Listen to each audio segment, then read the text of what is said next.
다 같이 일어나시겠습니다. 하나님은 영이시니 예배하는 자가 영과 진리로 예배할지니라. 아멘.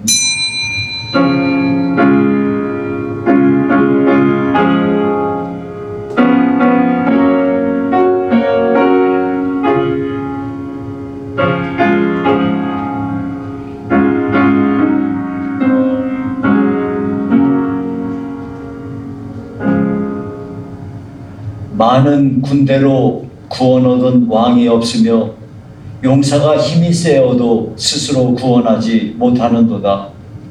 구원하는 데에 군마는 헛되며 군대가 많다 하여도 능히 구하지 못하는도다.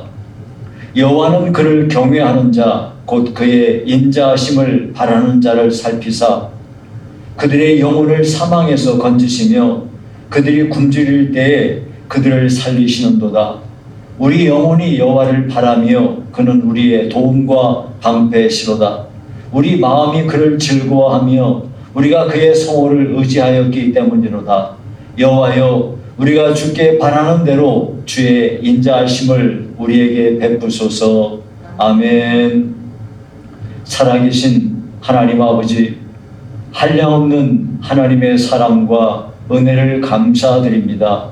오늘 예배하는 이 시간 우리 주님께서 홀로 영광 받으시고 하나님을 예배하는 우리들에게 큰 은혜 허락해 주시옵소서. 예수님 이름으로 기도하옵나이다. 아멘. 6장 찬송입니다.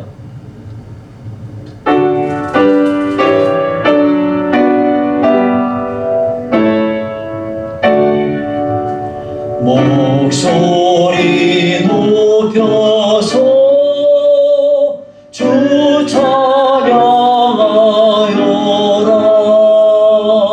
영광과 권세와 존귀와 위엄은 온누리 다스리시는 만왕의 왕께 돌려라.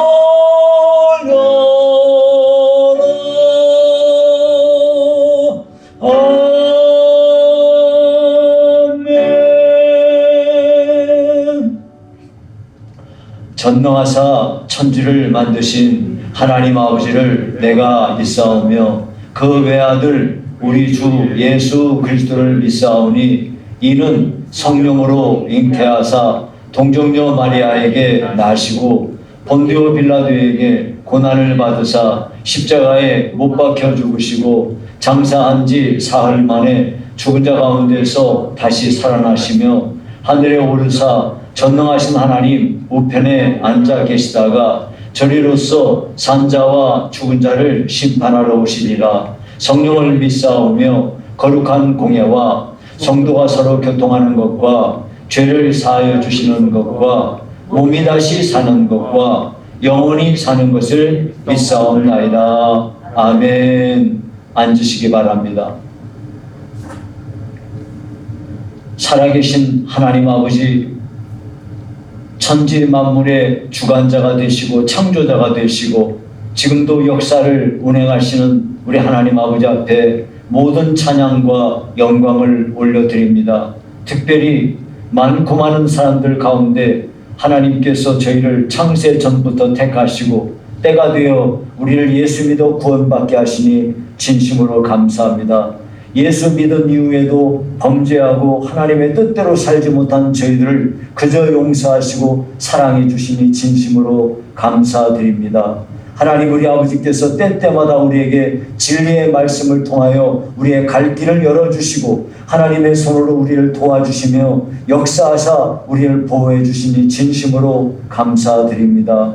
오늘 우리 하나님을 예배하는 이 시간 하나님 우리 아버지께서 오셔서 친히 영광을 받으시고 아버지 하나님 주님의 사랑하는 자녀들을 불쌍히 여기사 마음 눈을 열으시고 하나님의 그 뜻을 깨달아 알도록 은혜 베풀어 주시옵소서. 성령님의 역사가 충만히 임하여 하나님 앞에서 아버지여 수고하고 무거운 짐 다 내려놓게 하시고 하나님 우리 아버지 앞에 큰 영광 돌리는 시간 되기 원합니다. 아버지여, 무엇보다 우리의 죄악이 우리가 하나님 앞에 나아가는 길을 방해하나이다. 전능하신 하나님 아버지 앞에 우리의 아버지 허다한 죄악을 회개하오니 주여 우리를 불쌍히 여겨주시옵소서.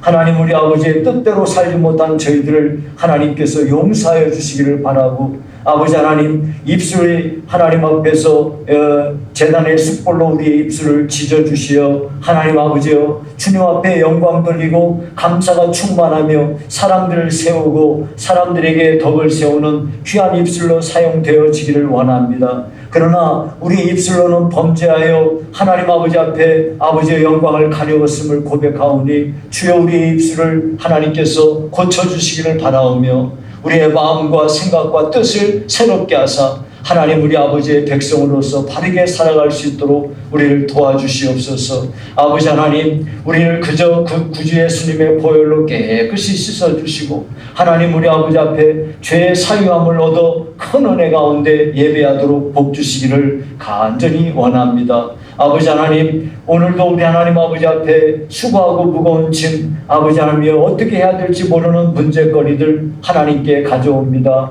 주여, 가정 문제, 자녀 문제, 아버지 우리 육신의 질병에 대한 문제, 아버지여 또 우리의 일터에 대한 문제들 주님 앞에 이렇게 간구하오니 주여 우리 성도들을 불쌍히 여기시고 이 모든 어려움으로부터 하나님의 도우심을 힘입어 승리하도록 도와주시기를 간절히 원합니다. 저희 교회 어린 자녀들부터 노인에 이르기까지 하나님의 큰 은혜 중에 아버지의 신앙생활 잘하게 하시고 온갖 어려움에도 불구하고 흔들림이 없는 굳센 믿음의 사람들로 세워주시기를 간절히 원합니다. 아버지여, 우리 하나님의 아버지께서 우리 성도들 가정마다 가정예배 드리는 역사가 일어나게 하시고 가정예배를 통하여 가정의 온갖 산적한 문제들이 해결되는 역사가 일어나기를 원합니다. 아버지 하나님께서 우리 교회는 목장들이 잘 세워져서 하나님 아버지 앞에 영광이요 성도들 간에 큰 은혜와 복을 누리게 도와주시옵소서. 목장을 이끄는 목자들 성령으로 충만하게 하시고 맡기는 소임을 위하여 기도하며 아버지 앞에 아버지 간구하도록 은혜 주시옵소서. 아버지 하나님, 이제 설 명절이 다가오고 있습니다. 이번 설 연휴 기간 가운데에도 우리 성도들 어느 곳에서 있더라도 주님의 향기를 날리며 담대한 주의 증인이 되며 하나님의 놀라운 사랑을 증거하는 역사가 일어나기를 원합니다. 입술로만 아니라 행실로 증거하는 종들이 되어 하나님께 영광이요 사람들에게도 칭찬받는 은혜 있기를 간절히 원합니다. 하나님 아버지, 모쪼록 이번 설 연휴 기간 가운데 여러 군데로 여행하는 사람들 안전을 지켜주시고 심령의 평안함이 있게 하시고 설 명절이 다 끝나고 난 이후에 아버지의 큰 기쁨과 감사만 있도록 역사하여 주시옵소서. 하나님 아버지, 감사드립니다. 전능하신 하나님께서 큰 은혜 중에 우리 교회에 믿음으로 세운 계획들을 돌봐 주시고 하나님이 친히 역사하셔서 아버지 앞에 영광이요 교회가 든든히 세워져가는 기회가 되게 하시며 모든 일꾼들이 충성을 다할 수 있도록 복 내려 주시기 원합니다. 아버지여, 병든 심령들을 불쌍히 여기시며 고쳐주시기를 바라고 하나님의 능력의 손으로 만지시면 못 고칠 것이 없는 줄로 믿습니다. 아버지께서 하나님을 예배하는 심령들을 불쌍히 여기시고 저들의 간구함에 귀 기울이시며 응답하여 주시옵소서.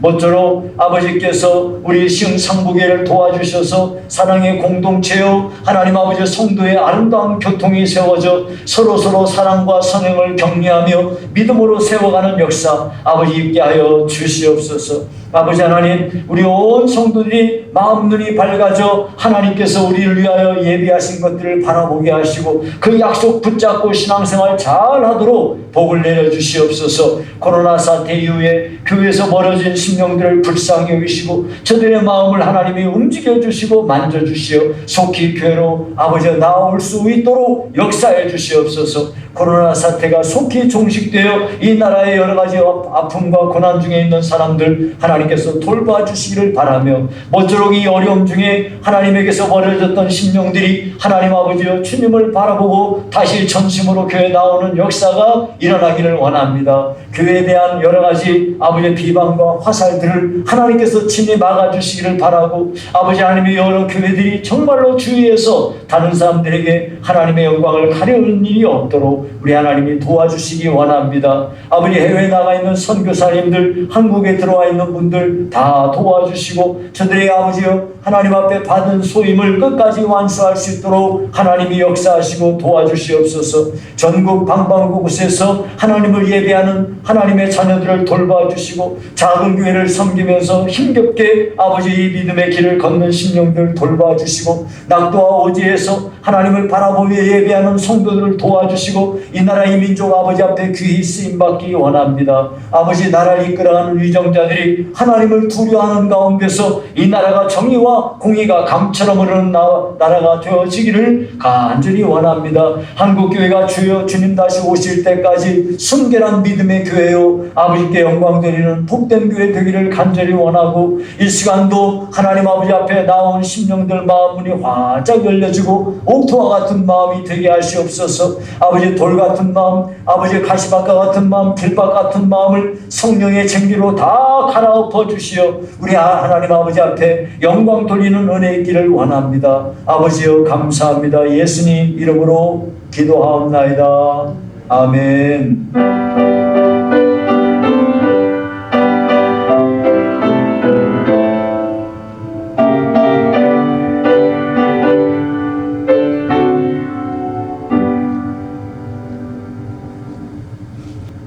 네, 교회 소식을 말씀드리겠습니다. 오늘은 구정 세배가 있는 날이에요. 그래서 1부, 2부 찬양 예배에 참석하는 분들 중에 어린이, 청소년, 청년들은 목양실에 오셔서 세배하시기 바랍니다. 세뱃돈은 10,000원입니다. 금주 수요 예배는 이송자 원사님 자제분이신 오영림 선교사님 가족이 참여하십니다. 설교는 사위 되시는 오종수 선교사님께서 해주시는데요. 이 시간에 선교사님 사역을 위한 헌금 시간이 있습니다. 여러분들 참 다들 어렵고 힘드신데 그래도 선교사님들 위해서 여러분이 힘껏 함께 헌금에 동참해 주셨으면 좋겠습니다. 평상시에 수요 예배 안 오시던 분들도 이번에 많이 참석하실 수 있기를 바랍니다. 금주 목요일 금요일 새벽 기도에 쉽니다. 그리고 금요 기도에도 설 연휴 관계로 쉽니다. 그리고 토요일 날 각종 모임도 쉰다는 것을 기억하시기 바라고요. 설 연휴 기간 중에 우리 성도들 어디에 있든지 간에 그리스도인의 향기가 나도록 최선을 다하시기 바랍니다. 섬길 일이 있으면 정말 팔을 걷어붙이고 잘 섬기고, 여러분들이 어디에 가든지 간에 인색한 사람 되지 마시고 후한 분들이 되시길 바라고요. 다음 주일 외울 말씀은 빌립보서 1장 6절입니다. 연말정산을 위해 기부금 영수증 필요하신 분들 재정부에서 받아가시고요. 예배를 위하여 유튜브에 예배 영상 올립니다. 포괄적 차별금지법 폐지를 위해 기도해 주시기 바랍니다. 이어서 하나님의 말씀을 봉독하겠습니다. 마가복음 12장 38절로 44절입니다. 마가복음 12장 38절로 44절입니다. 제가 봉독해 드리겠습니다. 예수께서 가르치실 때에 이르시되 긴 옷을 입고 다니는 것과 시장에서 문안받는 것과 회당의 높은 자리와 잔치의 윗자리를 원하는 선교관들을 삼가라. 그들은 과부의 가산을 삼키며 외식으로 길게 기도하는 자니 그 받는 판결이 더욱 중하리라 하시니라. 예수께서 헌금함을 대하여 앉으사 무리가 어떻게 헌금함에 돈 넣는가를 보실세 여러 부자는 많이 넣는데 한 가난한 과부는 와서 2렙돈 곧 한 고드란트를 넣는지라. 예수께서 제자들을 불러다가 이르시되 내가 진실로 너희에게 이르노니 이 가난한 과부는 헌금함에 넣는 모든 사람보다 많이 넣었도다. 그들은 다 풍족한 중에서 넣었거니와 이 과부는 그 가난한 중에서 자기의 모든 소유 곧 생활비 전부를 넣었느니라 하시니라. 아멘. 오늘은 위선적 신앙생활을 주의하라는 제목으로 말씀을 상고하고자 합니다. 위선이라는 말은 겉과 속이 다르다는 뜻인데요. 그래서 위선의 반대말은 진실이라 할 수 있습니다. 하나님은 진실하신 하나님이시기 때문에 신앙생활에 가장 무서운 적이 있다면 그것은 위선이라 할 수 있겠습니다. 오늘 본문에는 위선적인 신앙생활을 하는 서기관과 진실한 신앙생활을 하는 한 과부의, 가난한 과부의 이야기가 대비되어 소개되고 있습니다. 자, 우리가 먼저 오늘 이 본문을 살펴보면서 생각해 볼 것은 하나님은 우리의 신앙 행위를 모두 보고 계신다는 거예요. 예수님 당시의 헤롯 성전에는 여인들이 출입할 수 있는 여인의 뜰이 있었어요. 이곳에 13개의 헌금함이 있었다고 합니다. 예수님께서 이곳에서 헌금하는 사람들을 보고 계셨는데요. 41절에 뭐라고 말씀하냐면 예수께서 헌금함을 대하여 앉으사 무리가 어떻게 헌금함에 돈 넣는가를 보실세 여러 부자는 많이 넣는데 여기 보니까 보실세라는 말이 나와요.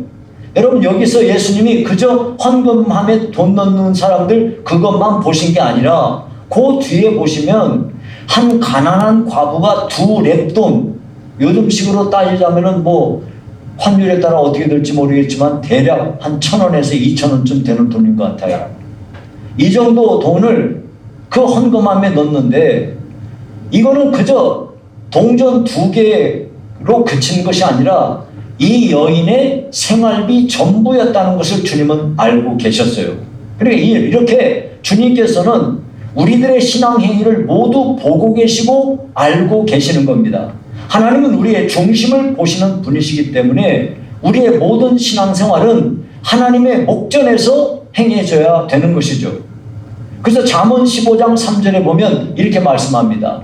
여호와의 눈은 어디서든지 악인과 선인을 감찰하시느니라. 여러분 여기서 감찰한다는 말은 아주 상세하게 자세하게 세밀하게 뚫어보신다 그 말이에요.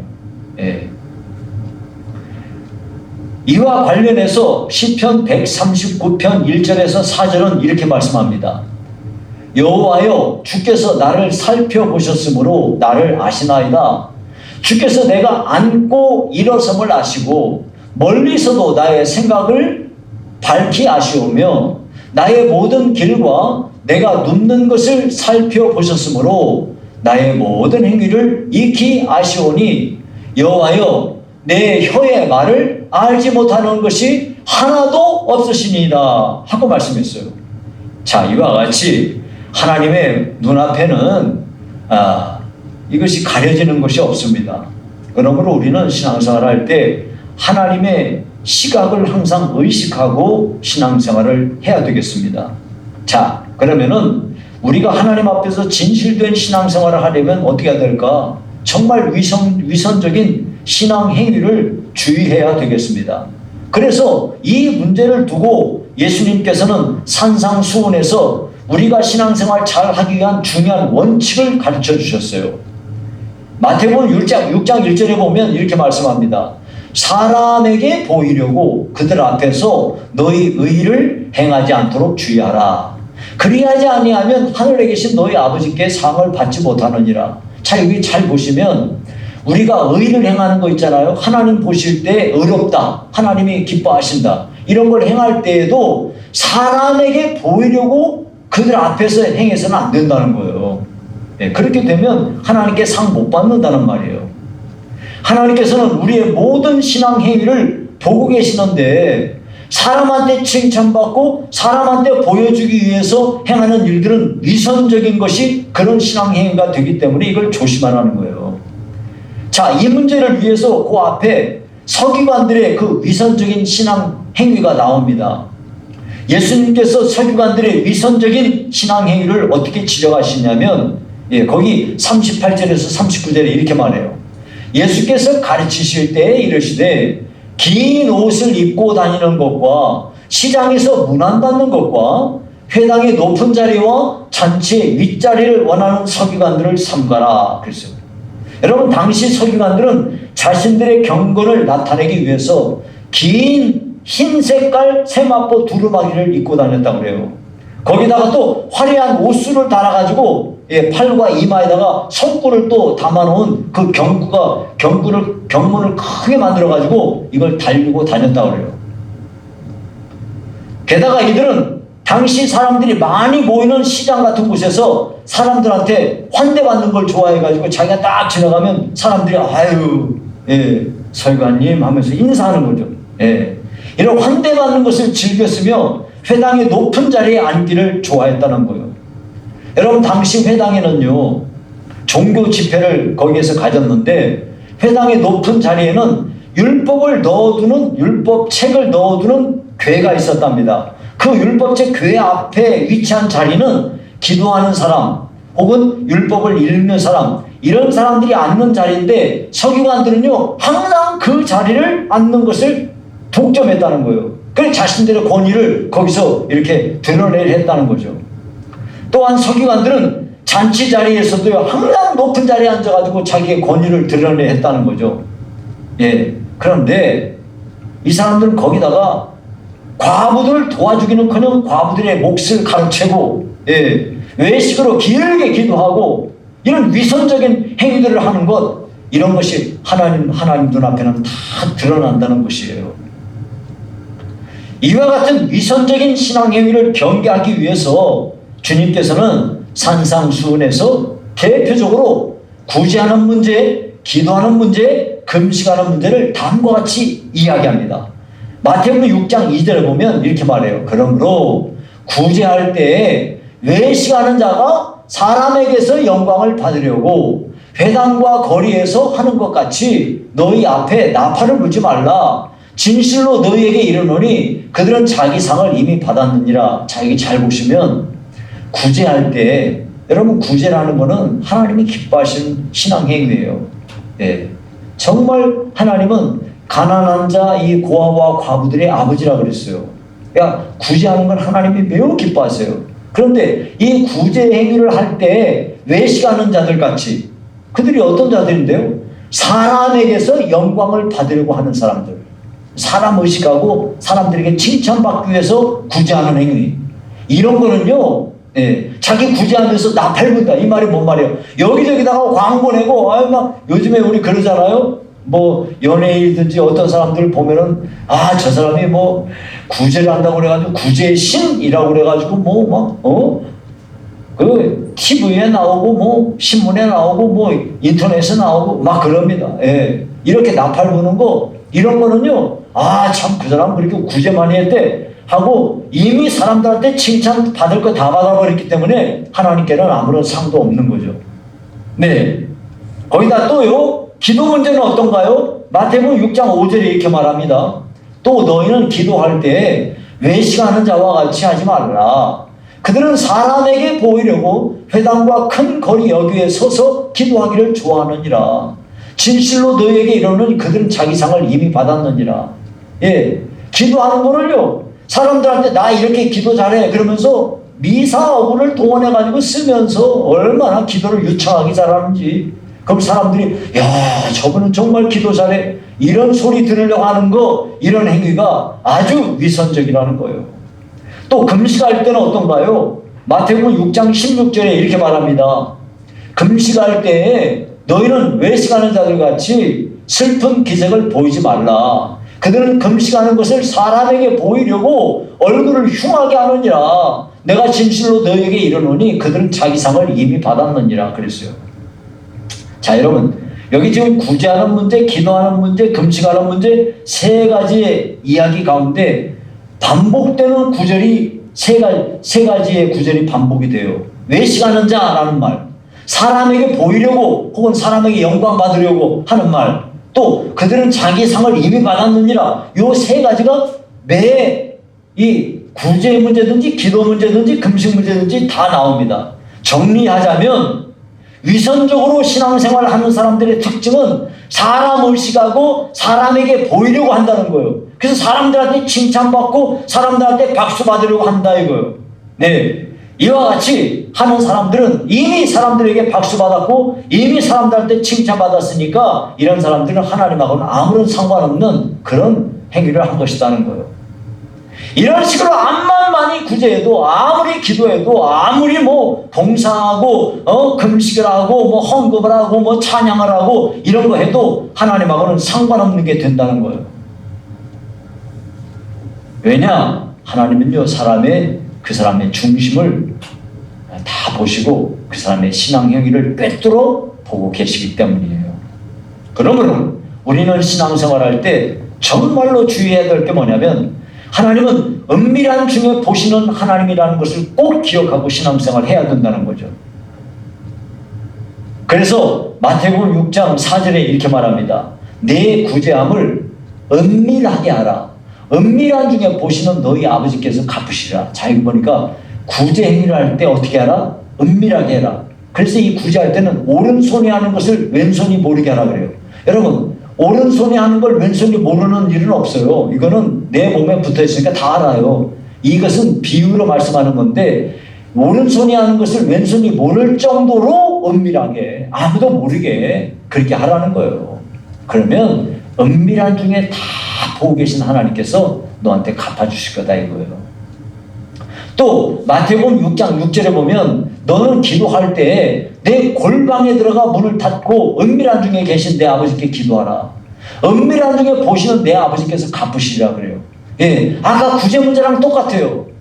기도할 때도 다른 사람들한테 광고 내고 뭐 다른 사람 보이려고 하고 이렇게 하지 말고 하나님 눈 앞에서 하나님이 보실 줄로 알고 은밀한 중에 계신 하나님 앞에 기도하라 이거예요. 그러면 그걸 다 보고 계시는 하나님께서 들으시고 거기에 대해서 사항을 베푸시는 거죠. 자, 금식하는 문제도 마찬가지예요. 마태복음 6장 18절에 보면 이는 금식하는 자로 사람에게 보이지 않고 오직 은밀한 중에 계신 내 아버지께 보이게 하려 함이라.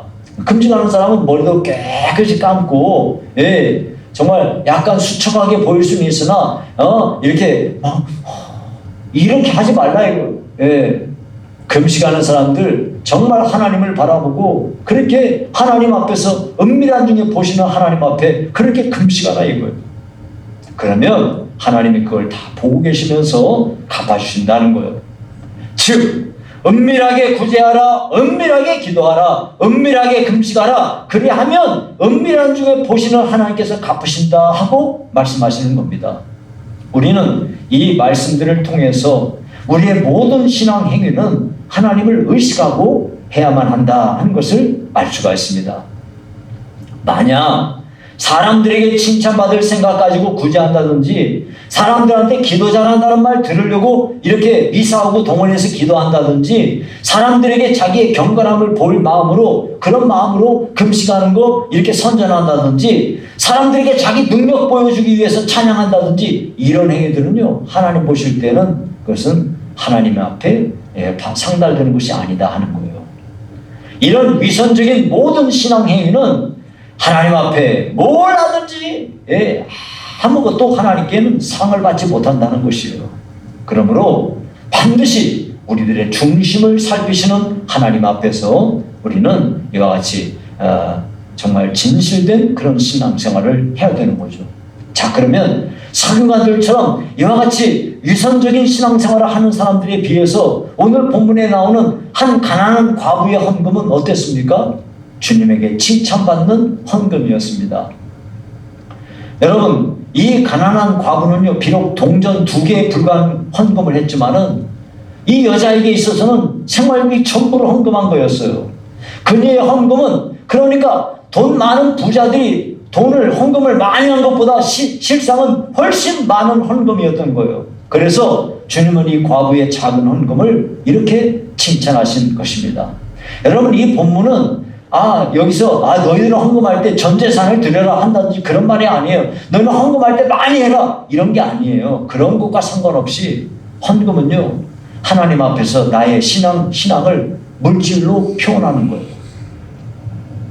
즉 하나님 앞에 진실한 믿음을 가진 사람은 자신이 드리는 물질을 통해서 자신의 믿음을 하나님 앞에 확실하게 내어 보이는 거예요. 그러므로 하나님 앞에 기꺼이 자원하는 마음으로 힘을 다해서 감사하는 마음으로 헌금을 드리는 사람은 자신이 진실한 믿음의 소유자라는 것을 하나님 앞에 증명하는 것이에요. 그러나 헌금할 때 억지로 한다든지 어쩔 수 없이 한다든지 남 눈치 보고 한다든지 인색한 마음으로 한다든지 쓰고 남은 거 한다든지 이런 사람은요, 자신이 하나님 앞에 난 진실한 믿음이 아니에요 라고 말하는 거나 똑같은 것이에요.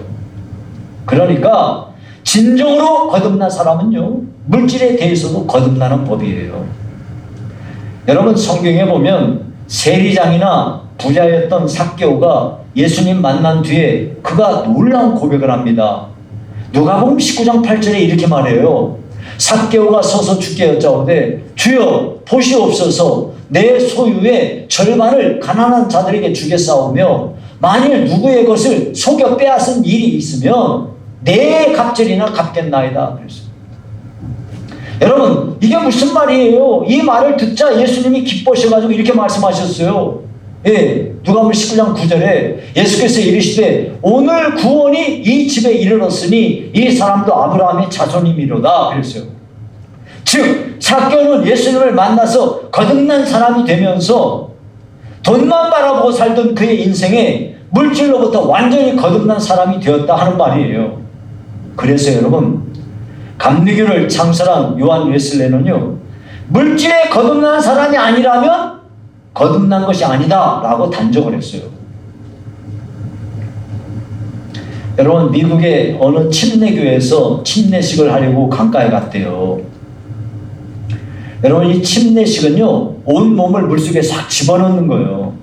근데 그 교회 출석하는 한 부자가 있었는데 이 사람이 이제 침례를 받게 돼가지고 자기가 이제 침례받을 순서가 됐어요.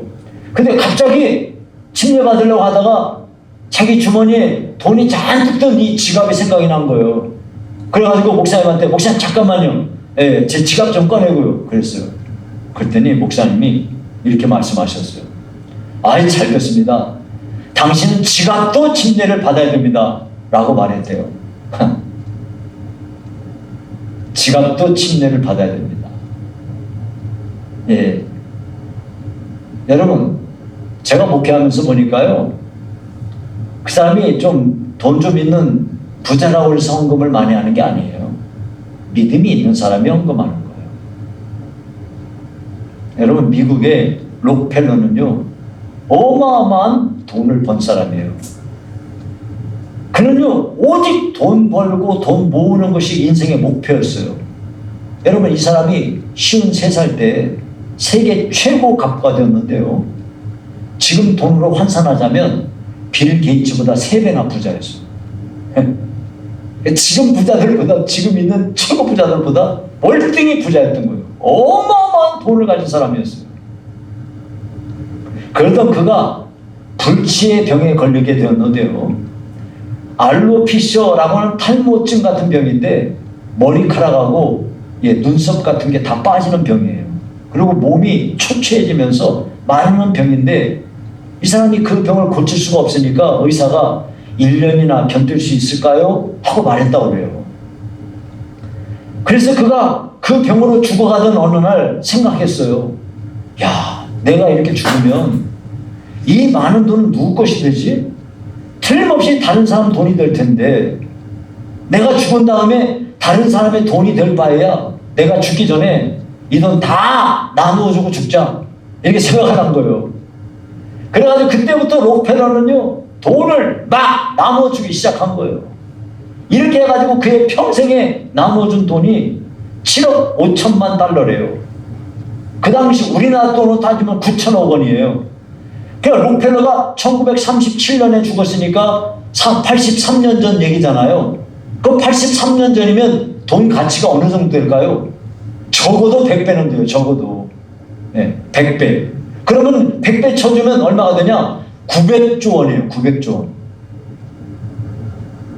그는 돈을 나눠주기 위해서 록펠러 재단을 설립하고요, 98세에 죽었는데 그 죽을 때까지 24개 대학을 설립하고요, 4,928개 교회당을 지어서 헌납했답니다.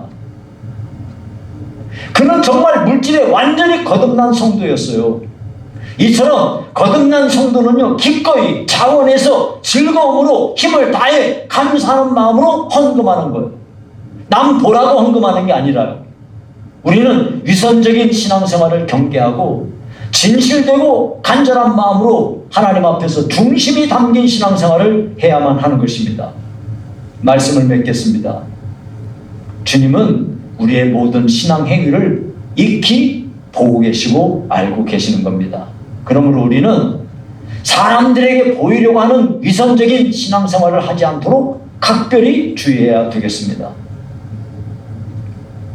위선적인 신앙생활의 특징은 하나님을 의식하는 게 아니라 사람을 의식하는 것입니다. 그래서 우리는 사람에게 잘 보이려고 구제하고, 사람에게 잘 보이려고 기도하고, 사람에게 잘 보이려고 금식하고, 사람에게 잘 보이려고 찬양하고, 사람에게 잘 보이려고 봉사하고, 사람에게 잘 보이려고 헌금하고, 이런 거 하지 말아야 됩니다. 우리는 한 가난한 과부가 비록 가진 것 없었지만 정말 진실한 마음을 담아서 온 힘을 다해서 간절한 마음으로 그의 생활비 전부를 헌금했던 이 신앙을 우리가 잘 본받아서 우리들도 하나님 앞에 진실된 신앙생활을 해야만 하겠습니다. 우리가 이와 같이 이렇게 진실한 마음으로 신앙생활을 할 때 하나님은 우리를 기쁘게 받으시고, 우리가 하나님께 드리는 이 모든 것을 다 받으시고 영광 받으시며 다 모든 것을 충분하게 우리에게 갚아주실 것입니다. 우리 성도들 모두가 다 신앙생활을 이와 같이 잘해서 하나님께 영광 돌리실 수 있기를 주의 이름으로 축원합니다. 기도하겠습니다. 살아계신 하나님 아버지 감사합니다. 하나님, 우리 아버지께서 우리를 사랑하셔서 우리에게 큰 이 놀라운 믿음을 주셨사오니 신앙생활 하는 중에 하나님의 목전에서 신앙생활 할지언정 사람 보이게 하려고 위선적인 신앙생활을 하지 않도록 우리를 각별히 도와주시옵소서. 우리의 연약함을 불쌍히 여기사 하나님 앞에 진실된 신앙생활 잘해서 칭찬받고 상급받는 우리 온 성도가 되게 해 주시옵소서. 예수님 이름으로 기도하옵나이다. 아멘.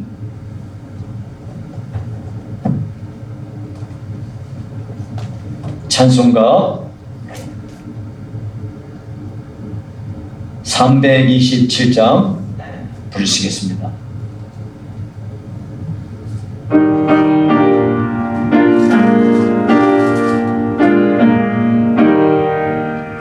주님 주실 화평 믿음 얻기 위해 너는 정성껏 기도했나. 주의 제단 앞에 모두 바치기 전 복을 받을 줄 생각 마라. 주의 제단에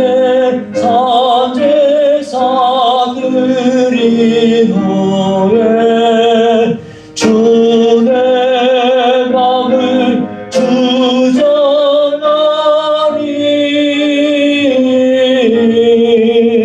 주의 뜻을 따라 그와 동행하며 영생 복락을 누리겠네. 주의 밝은 빛에 항상 활동하며 선한 사업을 힘쓰겠나. 자유 얻으려면 주의 뜻을 따라 너의 모든 것 희생하라. 주의 제단에 산제사들이 후에 주내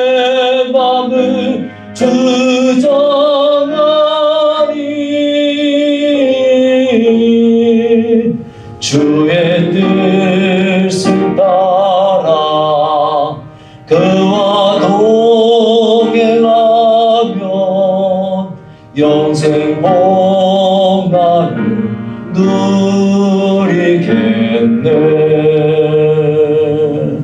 주의 제단 앞에 모두 바친 후에 주와 온전히 사귀겠네.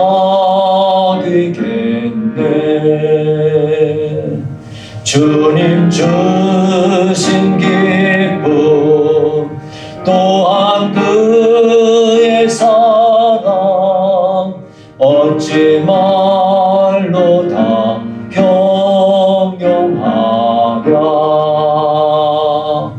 주의 제단에 산제사 드린 후에 주 내 맘을 주장하니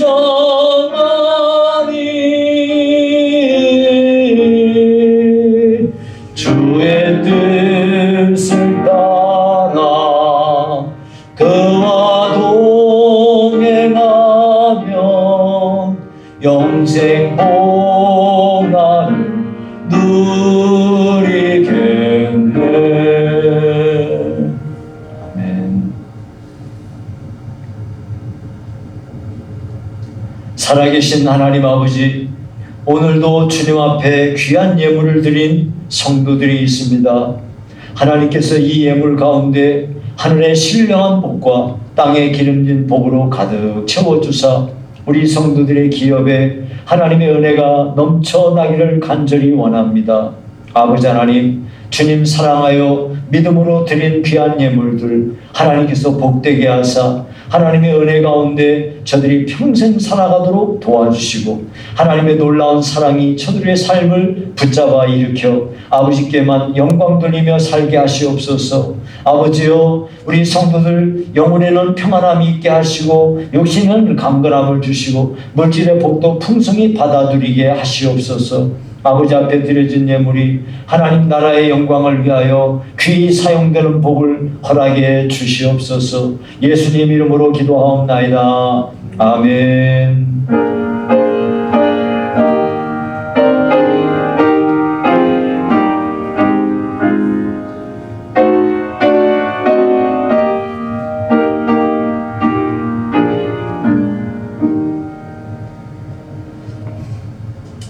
네, 이제 축도하심으로 이 시간을 마치도록 하겠습니다.